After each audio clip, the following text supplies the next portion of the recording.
दोस्तों, आज की सबसे बड़ी खबर। बिहार में फ्लोर टेस्ट से पहले हुई बड़ी हलचल। जेडीयू के भोज में 6 विधायक नहीं पहुंचे। वहीं गया में भी बीजेपी के 2 एमएलए नहीं पहुंचे। बिहार में नीतीश सरकार का फ्लोर टेस्ट 12 फरवरी को होने वाला है। शनिवार को सत्ता पक्ष और विपक्ष अपने अपने विधायकों को लामबंद करने में जुटे रहे।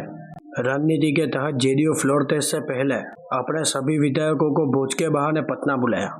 वहीं आरजेडी ने भी विधायकों को तेजस्वी यादव के घर बैठक के लिए बुलाया, फिर वही रोक लिया।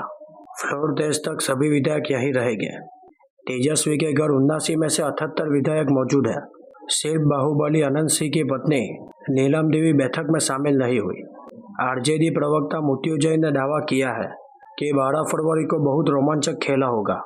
इससे पहले बिहार सरकार में मंत्री श्रवण कुमार के आवास पर जेडीयू के विधायकों के लिए भोज रखा गया, जिसमें सीएम नीतीश कुमार भी शामिल हुए।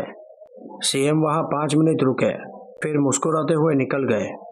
इस भोज में 6 विधायक नहीं पहुंचे, जिनमें डॉक्टर संजीव, गुजेश्वर शाह, बीमा भारती, दिलीप राय, शालिनी मिश्रा और सुदर्शन कुमार शामिल है।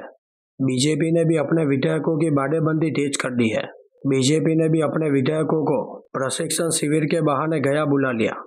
यहाँ पार्टी के 78 में से 76 विधायक पहुंचे, 2 विधायक नहीं पहुंचे हैं। वही खबर है कि पूर्व सीएम जीतन राम मांझी को बीजेपी राज्यसभा में भेज सकती है। पार्टी सूत्रों ने बताया कि केंद्रीय नेतृत्व ने यह फैसला लिया है।